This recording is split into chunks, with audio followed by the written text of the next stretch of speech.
Good morning. Looking rough. It is our final day at sea. It's just after 10 and we had our coffee delivered with, John tried the grits again. He said they're better today.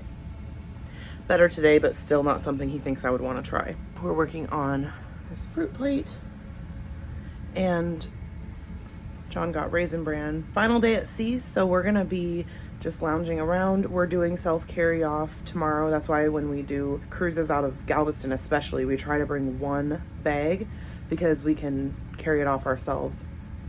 And we never use everything that we bring, even when we're splitting one piece of luggage. That's of course the case again this week. I have several tops and skirts and stuff that I didn't wear. Anyway, we will pack up tonight before we go to bed. We have half a bottle of wine left from yesterday. I still have the Grolsch that I got on like day 1 or 2 when I wanted water and just felt guilty for not ordering something. So that's in our fridge. Guilt Grolsch. Yeah, I got a guilt Grolsch. So we'll have a few drinks today that are already here in the room. Probably just do sunset with the wine. For the most part, we've kept the room fairly clean, so it'll probably take 10-15 minutes to pack up. I do think we figured out why John was online, and I'm not going to share on here, but there is a loophole that can give you about 15 minutes of internet twice during your cruise if you needed it. You may bump into that accidentally and find out, but like I said, I'm not trying to exploit a loophole in their networking. That was truly an accident that we came across it. There's a lot happening on the planner, and tonight they're doing a comedy show in the Amber Theater. We were not able to get reservations at all this week to the comedy club. So they said it is the same 18 plus performance and in a larger venue with no reservations required. First come, first serve. We have not gone to the dining room a single time, lunch or dinner on this cruise, and I don't think we will go tonight either. It's been really convenient to have the breakfast delivered to us. They do a wake-up call. And also one of the things I love about this cabin is that it has a digital clock on a iPod holder that is so out of date. I was telling John, I think by the time they installed those and launched the ship, iPods were out of style, or that style of iPod. 30-pin connectors. 30-pin connector, he said. But the clock on there is very helpful because we've been in a couple places with different time zones and our phones change. So that's a consistent clock that I know I can trust. And plus I just wake up every few hours throughout the night and I see what time it is. But then room service calls us and they have been prompt and on time every single day. They call us and they're like right at the beginning of our 30-minute window for delivery. Everything we order is there. I don't think they've missed anything. One day they forgot to bring a pat of butter. But other than that, we've received everything we order and they are very friendly, really good service. Okay, we are ready finally. It's 11:10, 11:11, make a wish. We're gonna go up, I think, to the pool area because it's only 68, but it's actually looks sunny based on the bridge cam. So we have our beach bag and towels and swimsuits on, and we're gonna go hope that there is some room. Look at our room service stuff ready to go. I'm all paranoid about leaving glass everywhere. One update on the wheelchair that was in the hall for 3 days. When we left our cabin the other night, our room steward, he has asked us 2 questions. First was, glass everywhere. I can't move those. Is that what? And then the second one was, he said, come, let me show you. And he took us around the corner to where I had left the wheelchair that was outside our room previously. He said, are you using this? I said, no, that was outside of our cabin for a couple days and we didn't know, so we pushed it down the hall. He's like, okay, I'll get rid of it. So he is the one who took the initiative to get it removed, thankfully. I have no idea where it came from, but it's gone now. And he's just done a really good job. So anyway, we'll see you up on the pool deck. And John wants to go and bubble in the hot tub.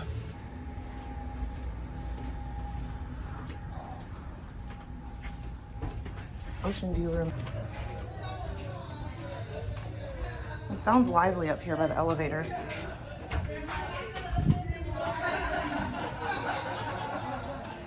Oh boy.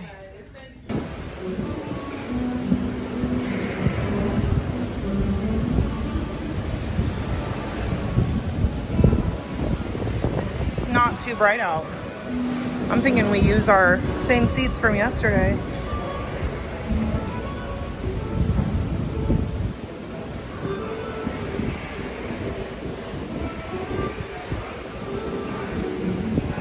hot tub's only got 3 people in it. Oh my goodness, where is everybody? That's so weird.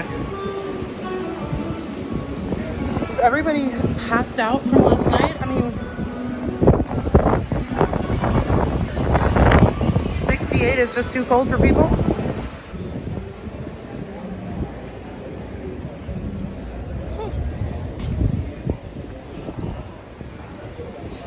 I see a ship way out there.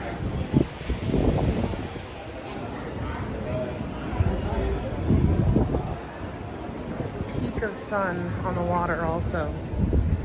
And if this daybed's open, we may go there.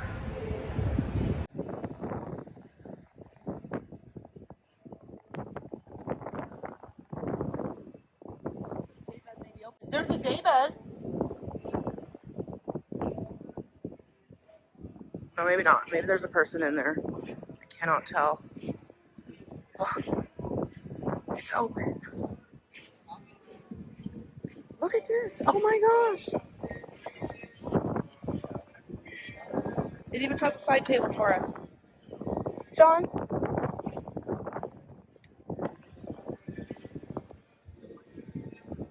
Cool.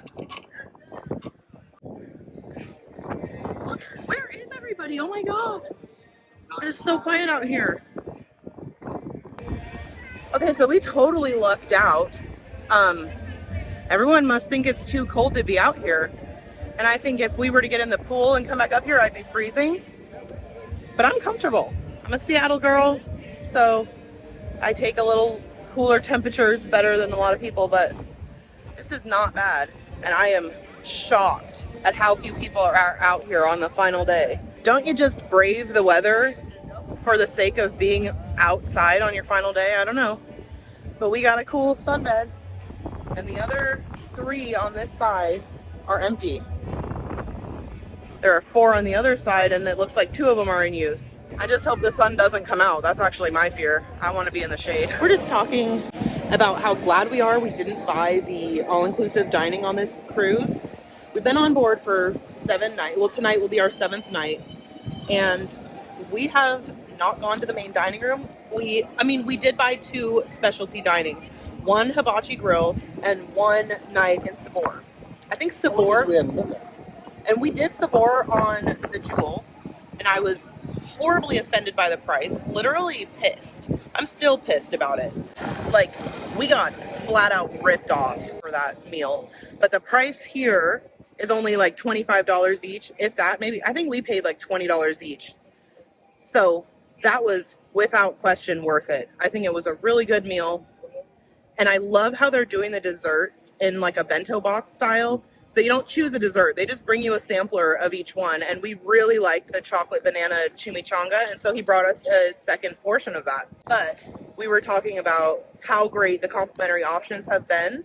What I was going to say is, if I ran the circus, I would get the people who run the buffet and the dining room on this ship, and I would send them and have them do a rotation on the other ships, because this ship is run. Speaking of footage, 360 footage you should go watch. I'll try to link it here.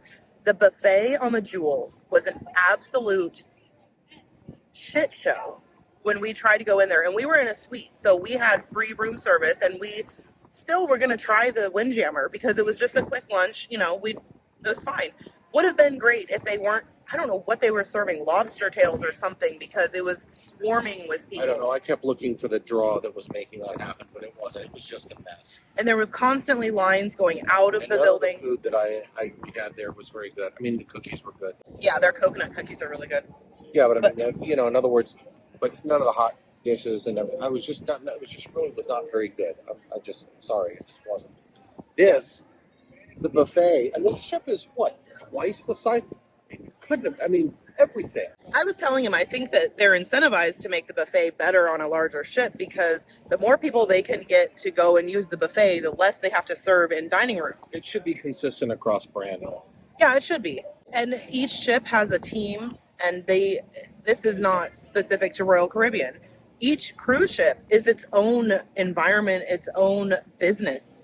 And so what they can do, like you said, is take the best performing teams from different ships and have them train on other ships to bring them up to a new standard, a new higher standard that the one that's most successful has achieved. And this one, I think, is a really great buffet, and that's coming from me, and I hate buffets. We've eaten there 3 times. Well, the Allure is, from what I've seen so far, the archetype of the dining experience. The hot dog place, we had been wanting to try that, and John went down there yesterday. I thought that was really good. The only thing you said is that it didn't have a line and you felt a little bit rushed. Yeah, I felt that they were still doing the same cadence of there was literally nobody else there. The only other thing that was kind of weird was the menu had 4 items on it, and they only had 3 of those 4. And the menu called each one of the 4 something different than what the little cards had. But he got 2 of the everything buns. All the food was terrific. Yeah, 2 of the everything buns, with one having a chicken dog in it and the other a regular dog, I think. And then he got the side of potato salad and a side of coleslaw, which, thank the Lord, did not have raisins in it. I don't know if that was just a mistake the last time I was on this ship, but I've been scarred for life. And I'm not going to ever eat Royal Caribbean's coleslaw again because there was raisins in it in 2018. I mean, I know it sounds ridiculous, but It is really ridiculous. Raisins in coleslaw? For the most part, this ship, I can't think of a dish that wasn't good. My only tiny complaint is that when we went and paid for the plates in Vintages, we were supposed to get a dessert, and the guy didn't take John's dessert order. The guy said, I'll take care of the dessert. Well, he left. He clocked out and went to his cabin or something. He never came back. We never got a dessert, but we paid for it. So we were literally the only ones in that restaurant. Yeah, it was really, that's the only dish we missed out on. If a venue is being hammered hard, I give people a pretty big pass in terms of you've got a lot going on. I get it, absolutely. But if we're the only people in the bar, I mean, yeah, he didn't check on us before he clocked out and left. And this goes back to my other thing about how they're auto gratuity everything. They don't have any incentive to provide good service because the gratuity is built in regardless. And I tip well. Norm is 20% on land. I always tip above that. And I have stopped doing that on a lot of the places, except for the specialty dining, we add an additional.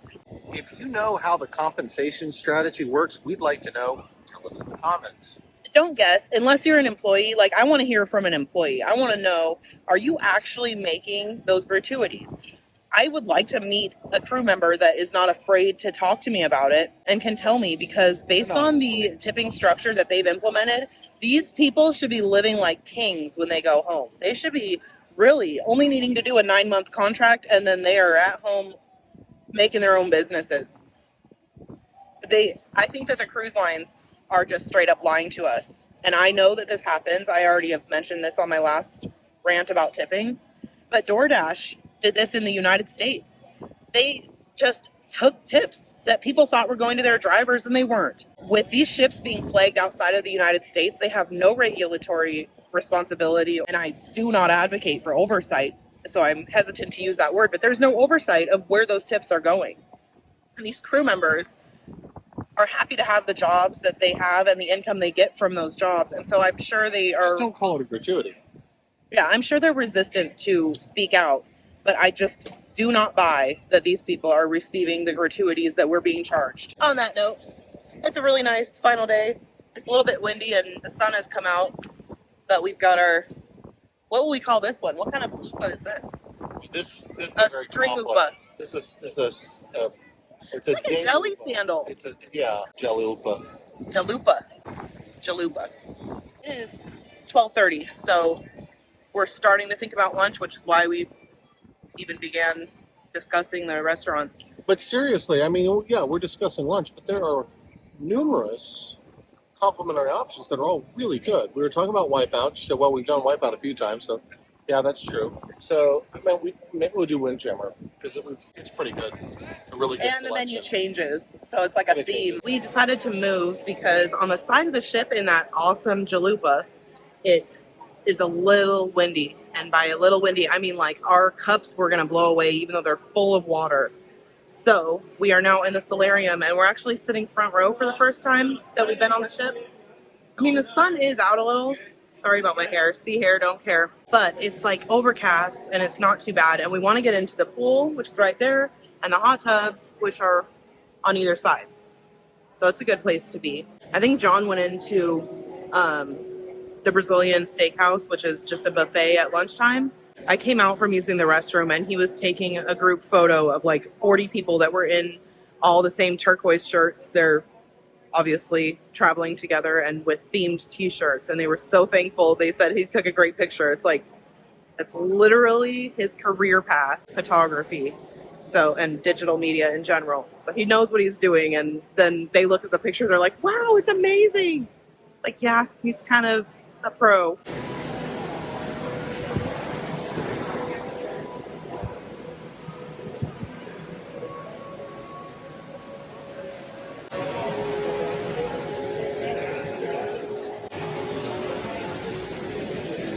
So the solarium place has breakfast stuff out still, sausages and bacon and eggs.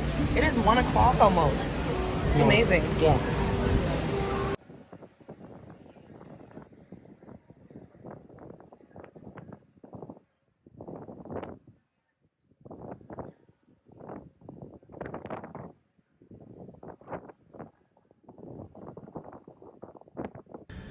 It is just about 7 o'clock. We haven't started packing yet, but we are doing self-carry off, so we can do that tonight when we come back.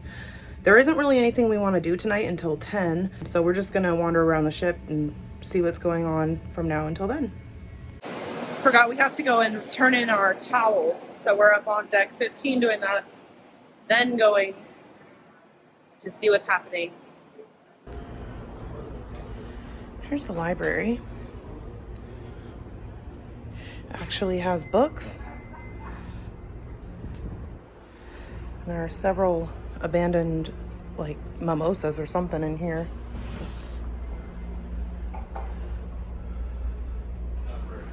It's very cool. Sometimes that's all you got.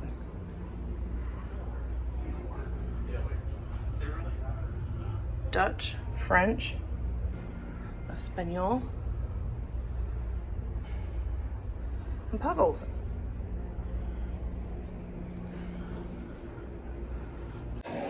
They're getting ready for this pirate parade in 10 minutes, and it's packed out here. So we're in the port merchants. It looks like they actually have Chanel, Dior, and Lancome, unlike the last ship where they tried to sell me a Kardashian and Cardi B thing, I think, which is just trash. Yes, my friend come back and got her yet. Yeah, but I didn't receive two. Also Chanel. Oh, this makes me happy again. I was really worried. All right, I have one final drinking hack for you. And we bought 3 or 4 beers total. We bought a bottle of wine at Vintages when we had our meal there. We bought 2 Dark and Stormies yesterday when that was the drink of the day. So we have very limited alcohol purchases on board because I personally just think they're lynching people with the prices. But there is a final day trick that if you want to have cocktails, especially if you live in port like we do, and we can take anything that we've opened home with us. If you wait, we just talked to the guy in the store, go into the port merchants after 4. He said if up until 4, if you order in there, they will deliver it to your stateroom that evening. But if you go in there after 4, you walk out with your purchase. So we went and got, for the price of 2 cocktails with no tip, $14 a bottle, we got, this is not a 750. It's a 1 liter. This is a liter bottle of Bacardi. We got a Superior and we got a Gold for $14 each. A cocktail is $14 plus a 20% gratuity. This only works on the final day because they don't want to deal with the logistics of delivering it to you in the final hours or in the morning when they're working on luggage and all the other stuff. And this applies on every cruise line that I've been on. Carnival, Royal Caribbean, Princess, and Norwegian. Cheers. Okay, we ended up in the buffet. It's midnight, and they have really cute tapas and cheese plates and like pickled vegetables, which I love. So John's going first. I'm holding our table, and then I'll show you what we have. I'm trying not to eat too much because I was so stuffed last time we were here. Everything looks really good, so but I'm gonna do cheese salad and some of these tapas for sure. Okay, I got half of a baked potato, this chicken kebab, and a piece of pita with hummus, which is very garlicky.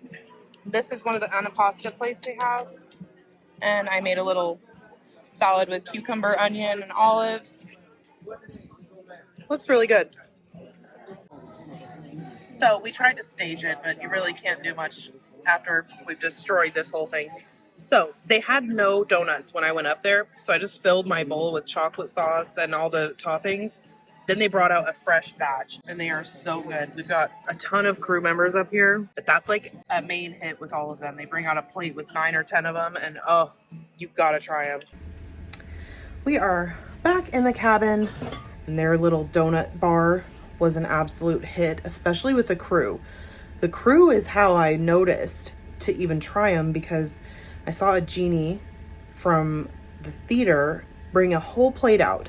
She had like 15 of them on her plate. And then I started seeing these other crew people that have been sitting next to us coming out with plates and plates of them at a time.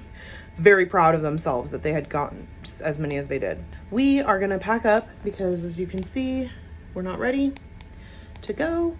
And we would like to just get our bag put together so that tomorrow morning we do our cords, like tip our room steward and just do the tiny details at that point. So we're gonna just get ourselves together and relax in the room.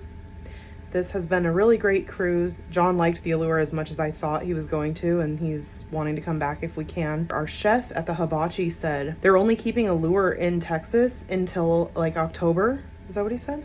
I think so. And then they're transferring it back to Florida, and they're gonna bring Harmony of the Seas here or to Texas. So that's interesting. That's the first time I heard of that. I thought we just got Allure and I was real excited about it. So the people I've spoken with on board say that Harmony is even better. I've never been on that ship. So to me, as many ships as they want to rotate through Galveston, the better, because then we don't have to fly to try different venues and ships. It's very interesting how quickly they are transitioning things. We're really glad that we were able to come on Allure, and our next cruise is on the Caribbean Princess, a partial Panama Canal transit at the end of this month. So we will see you there, but we'll see you again in the morning to say goodbye and show you how disembarkation goes. Good morning. It is 8 o'clock on disembarkation day. Our walk-off time is 9:30, but as soon as we're done here, I think that we'll just head toward the gangway. In our most recent experiences, as soon as you are ready to go, they're ready for you to disembark, as long as you haven't checked your luggage, because if you were to rush off expecting your luggage there, they are still bringing all that stuff off. So I wouldn't rush ahead of your debarked time if you're on a tag system, but for right now, they're already at tag number 4, which was supposed to be 8:40, and it's 8:01. So they are well ahead of their time. The key is 8:30. They haven't called that yet. John's just zipping up our luggage and putting our electronics away and put our tip out for our room steward, and we're off. So we'll see you in a few weeks when we fly to Florida to get on the Caribbean Princess and go do a partial transit of the Panama Canal. Thanks for coming with us, and thanks to all the new friends that we met on board who recognized me or saw John filming and asked about the channel. Cool. It is like 8:20 and we're off. Every time we come out of this building, we get disoriented and think the parking is behind us, but it's actually to the right. And we think it's worth parking in North because you don't have to take a shuttle or anything. You just walk across the parking lot and get in your car and you're good. It's worth the extra $15.